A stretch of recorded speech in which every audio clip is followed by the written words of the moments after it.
काका, खूप छान सांगितलं याच्यामध्ये. म्हणजे जे महत्व प्राणाचं आहे तेच वायूचं पण आहे. हो. हे प्राण आणि आणि वायू हे एकाच एकाच गोष्टीचे आविष्कार आहेत. वायूचाच आविष्कार प्राण आहे. एकाच गोष्टीच्या दोन बाजू आहेत. हो, हा. हो, हो, हो. हा. आणि पिंडात आणि ब्रह्मांडात एवढाच फरक आहे. आपण आता सांगितलं त्याप्रमाणे. हो. व्यष्टी समष्टी पिंड ब्रह्मांड तेच ते शब्द आहेत.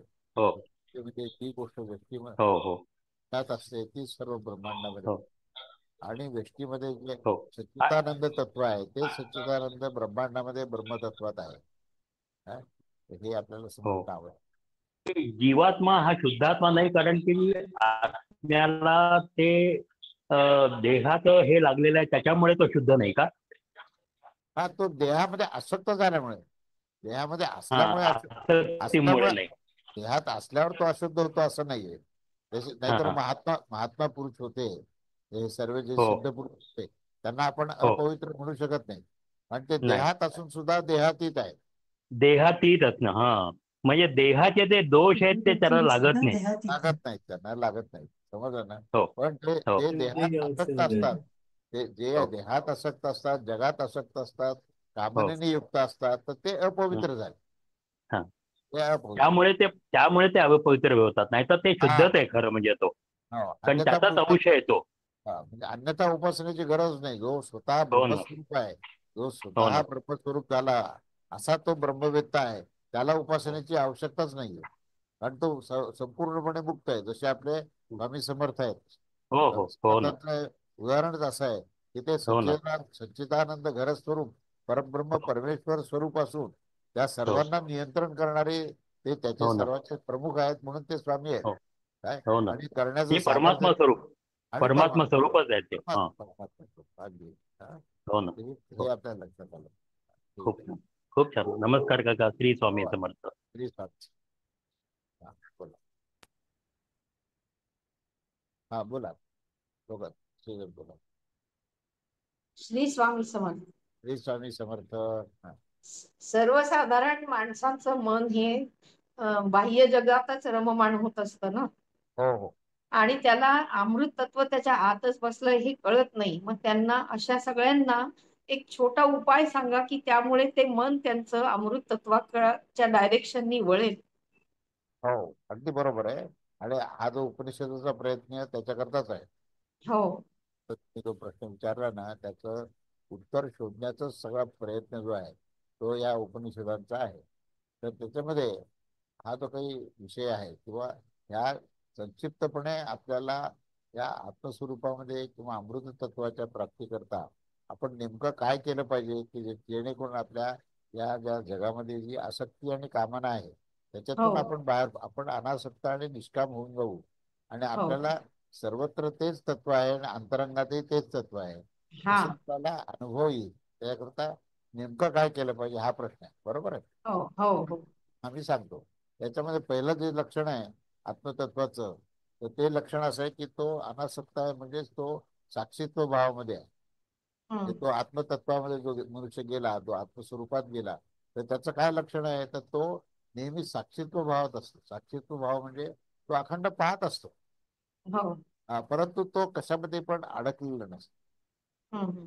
तसं आपण जर अशी भूमिका घेतली आणि आपण अशी उपासना केली की आपल्या अवतीभोवती घडणाऱ्या घटनेकडे आपण फक्त पाहत राहायचं, पण त्याच्यात वाहत जायचं.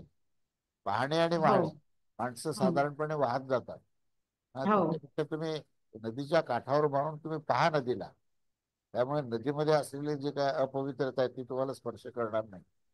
पण तुम्ही जर नदीमध्येच उतरले आणि नदी कशी आहे मी पाहतो असं म्हटलं, तर तुम्ही कशी नदी आहे हे सांगणारे उरणार नाहीत.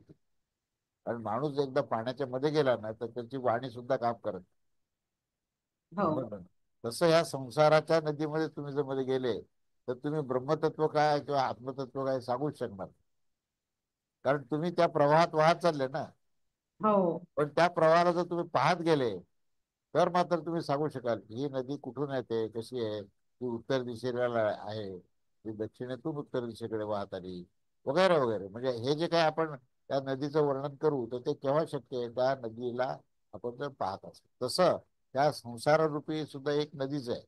आणि त्या हा. नदीमध्ये आपण पाहायचंय, व्हायचं नाही. असं हो. जर ठेवलं तर आपली जी पाहण्याची जी काही स्थिती आहे आणि ज्या ठिकाणी उभा राहून आपण ते पाहतो ते ठिकाण हम्म. म्हणजेच आत्मतत्व आहे, हेच हो. अमृत तत्व आहे. हो. म्हणून अमृत तत्वाची जर प्रतीती प्राप्त करायची झाली तर तुम्हाला काय करावं लागेल, तर साक्षीत्व भाव ठेवावा लागेल आणि अखंड पाहत राहा. काय अच्छा. वाहत जाऊ नका, हा पहिला संदेश. दुसरी गोष्ट असताना हे पाहत असताना आपले जे इंद्रिय आहेत, आपले जे प्रकृती आहे, आपण जी धारण केलेली प्रकृती आहे, त्या प्रकृतीला त्याच्या त्याच्या कर्तव्यामध्ये त्याला जाऊ द्या. हा. तुम्ही अपेक्षा करू नका की या प्रकृतीने मला सुख दिलं पाहिजे, या जगाने मला सुख दिलं पाहिजे. तर या प्रकृतीचा आपल्याला विनियोग काय करायचा आहे, तर प्रकृतीचा विनियोग केवळ कर्तव्य करण्याकरता करायचा. या हम्म. जगाच्या कल्याणाकरता आपल्याकडून फक्त कर्तव्य झालं पाहिजे, कुठल्याही प्रकारची अपेक्षा न ठेवता. हे हम्म. आचरणाचा विषय आहे. म्हणून आचरण कसं पाहिजे, तर ते जगाच्या कल्याणाकरताच पाहिजे आणि ते निस्वार्थपणेच पाहिजे, तर तुम्ही आत्मस्थिती जाल. ज्या दिवशी हो. तुमचा म्हणजे अंतःकरणात भाव निर्माण झाला की मला याच्यात किती मुनाफा आहे, मला किती पैसा जमवायचा आहे, किती धनसंग्रह करायचा, त्यात माझी लौकिकता किती वाढेल, असा जर विचार हम्म. केला तर तो आत्मतत्वात किंवा अमृत तत्वात जाऊ शकणार नाही. आणि दुसरं जो आहे त्याचं आचरण जे आहे ते आचरण त्याच्या स्वधर्माच्या अनुकूल आणि त्याच्या कर्तव्याच्या अनुकूल त्याचं झालं पाहिजे. म्हणजे एक झाली धारणा की मी सर्वत्र आहे, सर्वव्याप्त आहे आणि मी साक्षीत्व भावाने पाहतोय. दुसरी जी गोष्ट आहे ती प्रत्यक्ष कृती करताना मी कर्तव्य भावाने करेन. त्या दोन गोष्टी जर साध्या तर तिसरी गोष्ट ही तुम्हाला साधायची गरज नाही, तर ती आपोआप होणारी आहे आणि तो म्हणजे हम्म. परमेश्वराचा भक्तिभाव. हा हो. या दोन स्थितीतूनच निर्माण होईल आणि त्या दोन स्थितीतून परमेश्वराचा भक्तिभाव निर्माण झाला तर त्या भक्तिभावामध्ये तुम्ही केवळ अमृत तत्वाशीच एकरूप झालेला असाल. कारण आजपर्यंत सगळ्यांची सवय झालेली आहे की आपल्याच कल्पना करून मनाच्या घटना निर्माण करायच्या आणि त्यातच वाहत राहायचं. बरोबर आहे ना, मग तेच संसार त्यालाच म्हणतात ना, की ज्याच्यामध्ये मूळ हो. आवश्यक तो आसक्त होतो आणि त्यात वाहत जातो, त्यालाच संसार हम्म. म्हणतात. काय आणि परमार्थ त्यालाच म्हणतात की जो संसारापासून अलिप्त राहून संसारातले कर्तव्य करतो, परंतु त्या कर्तव्यामध्ये कुठेही लिप्त होत नाही, कुठेही आसक्त हो. होत नाही. तर हो. असा हा अलिप्त असं म्हणजे निसंग झालेला, अनासक्त निष्काम भावनेने काम करणारा, आपल्या कर्तव्याला कधी न चुकणारा आणि अखंडपणे असलेल्या परिस्थितीला साक्षीत्व भावने पाहून तो स्वीकारणारा, त्या असलेल्या परिस्थितीला असं का झालं हा प्रश्न कधी न विचारणारा, असा जो मनुष्य आहे तर तो अमृत तत्वामध्ये गेला. आणि हो. अशा अमृत तत्वामध्ये गेल्यानंतर त्याच्या अंतःकरणात भगवंताचा भाव निर्माण होईल आणि तीच ती अमृत तत्वाची उपलब्धी. हो. आलं लक्षात? छान. हा, आभार. श्री बरोबर. स्वामी. श्री स्वामी. बोला. दादा श्री स्वामी समर्थ. हा, श्री स्वामी समर्थ. बोला. इतकं छान म्हणजे माझ्या प्रश्नाचं पण उत्तर भेटलं हो की ना. पाहायचंय व्हायचं नाही. हो. आणि दुसरी गोष्ट की ह्या शरीराने सगळ्यांचे निष्पाप भावाने कर्म कर्तव्य सगळ्यांना हेल्प करायची हा, कर्तव्य आणि भावाने प्रत्येक प्रत्येक क्षणी आत्मतत्वाहून तिथूनच साक्षी भावाने पाहायचंय. जेव्हा साक्षीत्व भावात पाहतो तेव्हा तो तिथेच असतो, त्याशिवाय तो पाहू शकत नाही. हा हा हा. आलं लक्षात? इतकं छान सांगितलं. आणि दादा आम्ही 19 तारखेला अक्कलकोटला जाणार आहे, मी आणि सुरेखा. ठीक आहे, ठीक. छान. हा. बरोबर. श्री स्वामी समर्थ. श्री स्वामी समर्थ. श्री स्वामी. छान. श्री स्वामी समर्थ दादा. श्री स्वामी समर्थ. बोला. आल- आले का दिल्लीहून? दिल्ली. हो. अच्छा. काय एक म्हणतात? दिवसाचा होता दादा. सकाळी घेऊन रात्री आलो. चालेल मग काय, असंच असतं जीवन सगळं ना. सकाळी हो. लवकर यायचंच असतं. हो. आपल्याला असं वाटतं की मधल्या काळात काय होईल, काही नाही. मधल्या काळात काही म्हणजे व्हायचं तेच होतं. पण संध्याकाळी आपण आपल्या घरी येतो, तसं संध्याकाळी आपल्या परमेश्वराच्या द्वारापुढे आलं पाहिजे आणि आपलं महाराजांचं स्मरण करण्याकरता आलं पाहिजे. दिवे लावलेले पाहिजे, संध्याकाळी उदबत्ती लावली पाहिजे आणि भगवंताचं स्मरण झालं पाहिजे. त्याच्या इतका आनंद दुसरा काहीच नाही. हाच त्याचा मुख्य भाग. खूप छान. सगळ्यांना आशीर्वाद. सगळे नेहमी आनंदी राहा. महाराजांची अखंड श्री स्वामी. श्री स्वामी. कृपा. बोला. दादा व्यष्टी आणि समष्टी म्हणजे काय आहे? व्यष्टी म्हणजे व्यक्ती आणि समष्टी म्हणजे संबंध जग. जग. अच्छा. व्यष्टी म्हणजे आपण आपण आपण एक स्वतः. आपण स्वतः व्यक्ती. व्यक्ती म्हणजे व्यक्ती हा आणि हा आणि समष्टी म्हणजे संपूर्ण जग संबंध हा. त्याला समजते. आलं. हो. बोला मेघश्याम बोला. समजले. मेघश्याम बोला. खूप दिवस झाले तुम्ही दिसले नाही. आवाज येत नाही तुमचा. आवाज आवाज येत नाही. हा हो. हा श्री आशीर्वाद. स्वामी समर्थ. ते स्वामी बोला बोला. काय म्हणता, कसे आहात? आशीर्वाद असू देत तुमचे. खूप आशीर्वाद आहे. एकदम आनंद आहे. आपलं बस आता मी सांगितलं. प्रकाश काळेंशी बोललो. बरं बरं. त्यांच्याशी माझ्या परीने जेवढं जमेल तसं मदत करतोय टेस्टिंग जरूर मध्ये. जरूर जरूर करा. सहकार्य करा त्यांना. त्यांचे सगळे कार्यक्रम खूप छान असतात. अतिशय उद्बोधक असतात आणि समाजाला उपकारक असतात. त्यामुळे हो अशा हो. कार्यात आपण जास्तीत जास्त सहभाग घ्यावा. हा, छान आनंद वाटेल. आशीर्वाद आहे. श्री स्वामी. बोला बोला अजून बोला. कोण कोण बोलणार आहे बोला. श्री स्वामी समर्थ काका. श्री स्वामी. हा बोला धनंजय. कसे आहात तुम्ही? मस्त, छान छान. एकदम काल चांगलं नाना वाटलं आज. काल नाना आले होते. हो. अच्छा. हा ते तिकडे माझ्याकडे आले. संभाजीनगर मध्ये आले होते. बरोबर. हो काल भेटायला आले. हम्म. खूप दिवसांनी भेट झाली आमची. हो खरंच आहे. मागच्या वेळेस राहिली होती. हो. हा, कसे आहात चांगलं तुम्ही? वाटलं, ऐकलं प्रवचन. ऐकलं का? आवडलं. छान. ऐकलं. हा प्रश्न उत्तर फार छान असतात. हा? हो गुरगावलाच आहात ना? हो, सध्या गुरगावला. या. आशीर्वाद. श्री स्वामी. श्री स्वामी समर्थ. बोला अजून कोण बोलणार आहे?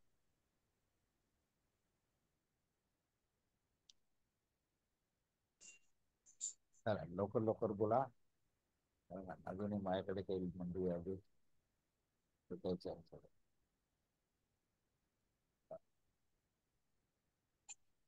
नमस्कार. नमस्कार.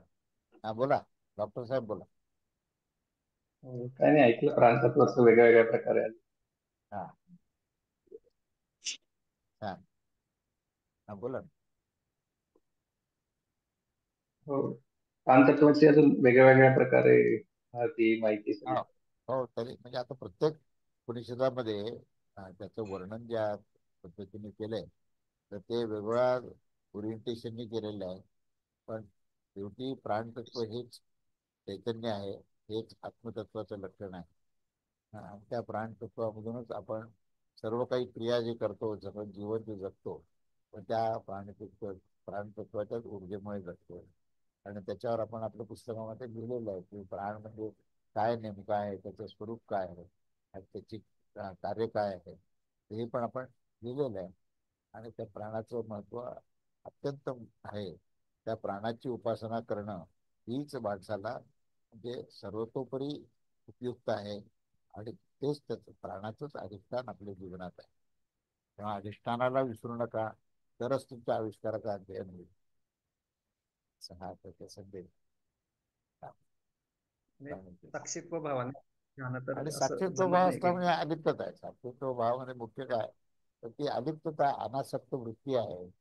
आणि साक्षीत्व भावामध्येच तो निष्काम होतो. तो जर लिप्त झाला तर त्याच्यावर साक्षीत्व भाव राहणार नाही. ठीक आहे. छान. येणार आहात तुम्ही हा कार्यक्रमाला? हो हो. हा बोला अजून कोण बोलणार आहे बोला. श्री स्वामी समर्थ काका. हा श्री स्वामी बोला. कसे आहात? बस नाही छान. उत्तम आशीर्वाद आहे खूप. कसं पुण्याला कसं चाललंय सगळं? ठीक हो चाललंय. ठीक चाललंय. ठीक आहे. तुम्हाला यायचं इथे. हा तुम्हाला यायचं या घरी. मला का? हा महाराजांना सांगा ना तुम्ही. सांगितलं महाराजांनाच तर सांगतोय आम्ही आता.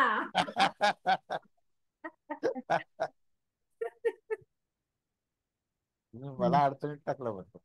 नाही नाही अडचणीत नाही लागली. हे महाराजांनाच सांगणं आहे. बरं बरं बरं ठीक आहे. चालेल. जरा छान आनंदी राहा. खूप आशीर्वाद आहेत. आणि रोमत झाले तेव्हा भेटत जा. स्वामी कृपा. ठीक आहे. बोला. हा, बोला, अजून कोण बोलणार आहे? लवकर लवकर बोला, 5 मिनिटं आहेत आपल्याकडे.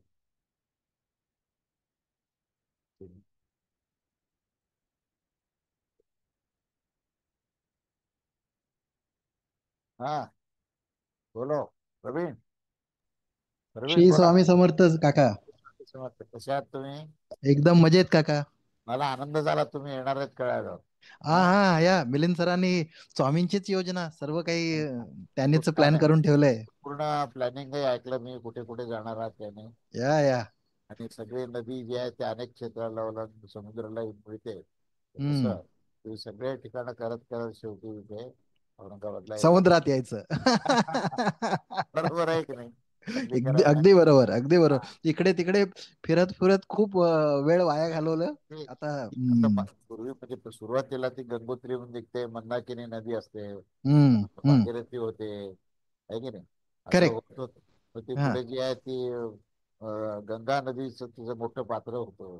आणि हम्म हम्म. गंगा नदीचं पुढे गंगा सागर होतं. आणि करेक्ट मग करेक्ट. सागरच सागरात मिळतं. मिळतं. ओके. हा. तोच अनुभव तुम्ही घेणार आहात सगळा. Correct correct correct. नाही, कित्येक जन्म असं घेतलं असेल आणि वायाच गेलं. आता आता असं होपफुली. नसतं. वाया केलं नदीनं असं म्हटलं की मी मंदाकिनी का झाले, असं नाही म्हटलं. मंदाकिनी झाल्याशिवाय भागीरथी होता येत नाही. Correct correct. It's like a link. एक आहे नंतर एक एक ती तसंच व्हायला एकानंतर एक पाहिजे. असते. आपल्याला वाटतं की अरे हा वेळ वाया चालला, असं नाही. Correct correct. हा तर हा तुम्हाला हा. निषिद्ध तत्वाचा जर त्याग करायचा असेल तर निषिद्ध काय हे कळायला पाहिजे ना, नाही का? अगदी बरोबर. कळाल्यावरच त्यात त्याग होतो. हा. करेक्ट करेक्ट हा. करेक्ट. आणि हम्म. निषिद्धाचा त्याग झाल्याशिवाय तुम्हाला अमृत तत्व कळू शकत नाही. करेक्ट करेक्ट त्यामुळे करेक्ट. पहिल्यांदा निषिद्ध समजून घेणे पहिला टप्पा. ते दुसरा हा. टप्पा निषिद्ध तत्वाचा त्याग करणे. हम्म दुसरा टप्पा जो आहे तो आत्मस्वरूपामध्ये जाणं. आणि चौथा हम्म टप्पा जो आहे तो भगवत भावात जाणं. म्हणजे 4 हम्म. टप्प्यात तुम्हाला आयुष्य जगावंच लागतं ना आयुष्य. Correct correct. आणि आणि इकडे शॉर्टकट वगैरे नाहीये. नाही नाही, लिफ्टनी जाणं, शॉर्टकट तुम्हाला या मार्गातूनच जावं लागेल. मार्गातून जावं लागतं. ते बरोबर. आज गंगा सागरापर्यंत जरी गंगा गेली तरी मंदाकिनीत वाहनं बंद होत नाही. हा. Correct correct correct. ओ, हा प्रवाहाच आहे. व्हेरी नाईस काका. कारण हाच प्रश्न मला मी पहिल्यांदा विचारलं होतं की एवढ्या हो. उशिराने काय, आता वय चाललंय आणि आता कशाला मिळालं मला. पण नाही. पण आता कळलं हळूहळू. तेव्हा पण हा. तुम्ही सांगितलं होतं की जेव्हा वेळ येतो तेव्हाच हे सर्व ते- ते हो. संयोग येतो. वेळेचं गणित असं आहे, म्हणजे वेळेचं हम्म गणित जे आहे ना, तर हम्म गंगोत्रीपासून गंगा सागरापर्यंत जो काही प्रवास आहे त्या हम्म प्रवासाकडे तुम्ही जर थोडासा म्हणजे विहंग दृष्टीने पाहिलं, पक्षी जसं पाहतो तसं, हम्म तर हम्म हम्म तुम्हाला हम्म. मग दिसेल की किंवा ड्रोन मध्ये बसून तुम्ही जर हा हा हा, वरून पाहिली, हा एकदम तर हा. तुम्हाला लक्षात येईल की अरे हे सगळं जर तिथे गंगोत्रीच बंद झाली तर गंगासागर राहील का? नाही काय? नाही. Correct correct correct. तिथे पलीकडे जाऊन महाराजांनी मला सांगितलं की तुम्हाला दिसणारी ही एक गंगा आहे, पण हम्म 10 महागंगा खाली वाहत आहेत, 10,000 फुटाच्या हम्म. खाली. हा हा हा. अंडरनीथ. हा हा आणि हा. आणि करेक्ट. शेवटी ते समुद्रापाशी एकत्र येतात. आणि हम्म तुम्हाला हम्म समुद्राचं पात्र असं सागरासारखं दिसतं. मी हम्म महाराजांना विचारलं याचं काय कारण आहे बुवा, तर ते हम्म म्हणाले तुम्हाला माहिती नाही म्हणे, गंगा ही हम्म एक नाहीये, तर हम्म. 10 महागंगा आहेत. आणि जे ओके. 10 लक्ष वर्षामध्ये पासून ते वाहत आहेत. पण हम्म. ते एकावर एक गंगा, जे टायर्स तयार झाले एकावर तयार एक. झालं. हम्म हम्म हा. हम्म हम्म हम्म पण हम्म. ते जे आहेत ना, जशी तुमची डेप्थ खाली खाली खाली येते, ओ, तेव्हा आपल्याला तसं दिसेल तर ते. खालची जी हम्म. गंगा आहे ती बाहेर यायला लागते. बाहेर आले तर ओके. आणि आणि आपण संगम मध्ये ती सरस्वती दिसत नाही, तिथेच अडकलोय. ती त्याच्या त्या ठिकाणी सुद्धा ती डेप्थ मध्ये, पण ती सरस्वती गंगा सागरापाशी दिसते. ओके. हम्म हम्म हम्म त्याचं जर हम्म तुम्ही सरस्वतीची जर तुम्हाला कॉन्स्टिट्युएंट कळाले ना, तर हम्म त्याचं सॅम्पल जर घेतलं गंगा सागराचं, तर हम्म. तर तुम्हाला तिकडे त्यात ते पण तर त्याच्यामध्ये हम्म. यमुनाही मिळेल आणि सरस्वती मिळेल. तर म्हणजे तो प्रवास वरून डोळ्यातून दिसत नाही, पण डोळ्यात आतून तो चालतच असतो. आतून दिसतो, कारण आपले डोळे चर्माचे म्हणजे चर्मचक्षु आहेत ना. ते हम्म. आत्मचक्षु झाले तर तिथे वरून मिळेल तुम्हाला पाहायला. Correct correct correct. कळलं काका. आणि हा आता प्रथम अध्याय झाला, मला जरा टेन्शन आलं होतं की उरलेच आहे आणि प्रथम अध्याय मध्ये काय कळतच नाही काही. पण पण पण वर वर नसेल. आय मीन हळूहळू आतून प्रवास चालू आहे म्हणजे. हो, म्हणून ती हळूहळू. खोल वाहणारी जी नदी आहे ना, त्याला हम्म. पाताळगंगा असं म्हणतात. का बरं म्हणतात? हा, ऐकलंय हे नाव मी. हा, पाताळगंगा. Correct Patalganga correct. तसं आता कारण ज्या ते ठिकाणी हम्म. त्या ठिकाणी कर्दली वनामध्ये नरसिंह सरस्वतींनी ती जलातून गेले तिथे कर्दली वनात, आणि त्या हा ठिकाणी हा हा ध्यानस्थ बसले. आणि ते आता हे कुठून गेले, कोणत्या नदीतून गेले, तर ते पाताळ गंगेतून गेले. ओके. हम्म. हम्म. गुरुचरित्र तुम्ही वाचला असेल, हा हा हा. त्याचा जो 51वा जो 50-51 दोन अध्याय आहेत, हा. त्याच्यामध्ये हे दाखवलं आहे की ते नरसिंह सरस्वती आपल्या 156 त्यावेळेस भक्त होते त्यांचे तिथे आलेले मुख्य संन्यासी बरं का. हम्म. या हम्म. संन्यासांना घेऊन ते त्या कर्दली वनात गेले आणि त्या कर्दली वनामध्ये त्यांनी सगळ्यांना उपदेश केला प्रत्येकाला. आणि ते हम्म. म्हणाले की मला 4 फुलं आणून द्या, आम्ही फुलावर बसून दे. म्हणजे हम्म. ते स्वतः फुला इतके हलके झाले. ओके ओके ते ओके. हा ते पाताळ गंगेच्या अनिमा लघुमा असं काहीतरी ते हा सिद्धी आहेत हा ते त्यातले. लघु ते लघु झाले ते काय. हम्म. आणि ते त्यानंतर तिकडे गेले आणि त्या ठिकाणी त्यांच्यावर मग वारुळ निर्माण झालं. आणि त्या वारुळातून जे निर्माण झाले पुढे तेच स्वामी समर्थ आहेत काय. Okay okay okay. हा कारण कारण गंगा आपल्याला वाटतं की वरूनच तिकडे असं हा, वाराणसी तसं काशीवरून बे ऑफ बेंगॉलला जातं पण तसं नाहीये. तसं नाहीये, तसं नाही. हम्म. हम्म. हम्म. हम्म. एखाद्याने जर 10,000 फूट जर खाली खोल खोदलं ना तर हम्म. त्यांना महागंगे आणि त्याचं पात्र 50 किलोमीटर अंतराचं पात्र आहे त्याचं. खालची जी ओके. नदी. हम्म. म्हणजे त्याची फ्लो ओके हा लेंथ वगैरे ओके. हम्म. तर काका आम्हाला कुठे दिसतं हे तुम्ही कोणी गुरु सांगितलेलं तेव्हाच यू विल रिअलाइज काय दिस. मॉडर्न सायन्स पुष्कळ अभ्यास करतं, पण हम्म. मॉडर्न सायन्स जे दिसतं त्याला सत्य मानतात ना, तिथे हम्म. दोष आहे. हम्म. Correct correct. तो दोष आहे. जे दिसतं तो तर ते कोणी पाहू शकतो, जनावर पण पाहू शकतो. हम्म. हम्म. हम्म. जे हम्म. दिसत नाही त्याला पाहणं ही महत्वाची गोष्ट आहे. आहे करेक्ट का? करेक्ट. नाही नाही आजच्या पहिल्या शेवटी कारण प्राण हे दिस इज द मूल तत्व वगैरे ना बाकी सर्व हा त्याच्यातच जातं. कारण इनफॅक्ट ते म्हणतात ना वेन यू पास अवे मरताना पण बाकी सर्व इंद्रिय वगैरे हळूहळू कमी होत चालत जातं. म्हणजे ऐकायला येत नाही, हो श्वास आय मीन स्मेल येत नाही, बघायला येत नाही, पण बरोबर. प्राण चालतच राहतो. हम्म. प्राणाशिवाय अस्तित्वच नाही ना. अस्तित्वच नाही. तेव्हा करेक्ट करेक्ट. अस्तित्व ते संपत नाही. आणि जे हम्म. संपत नाही त्यालाच अस्तित्व म्हणतात. Correct correct correct correct correct. आणि आणि बरोबर. म्हणून म्हणून आता द्वितीय अध्यायामध्ये मध्ये जीवात्मा we have to go to that path and all that वरवरच आपण काय नाही फक्त बाहेरच लोक बघतो की काय स्वामी काय म्हणतात दिसतायत हा कसे आणि म्हणजे नाम रूप आणि कर्मामध्येच अडकलोय तर त्याच्या खाली जायचंय दिसण्यापेक्षा आपल्याला. दिसण्यापेक्षा स्वामी काय आहेत हे समजणं महत्वाचं. कळलं या स्वामी. या स्वामी या श्री स्वामी समर्थ. आशीर्वाद. चल आता कोणाला बोलायचं असेल तर पटकन बोला, अन्यथा मी जाहीर करतो की आजचा कार्यक्रम संपलेला असेल तर बोला लवकर. ठीक आहे. अवधूत चिंतन श्री गुरुदेव दत्त. श्री श्री स्वामी स्वामी समर्थ समर्थ महाराज. महाराज की जय.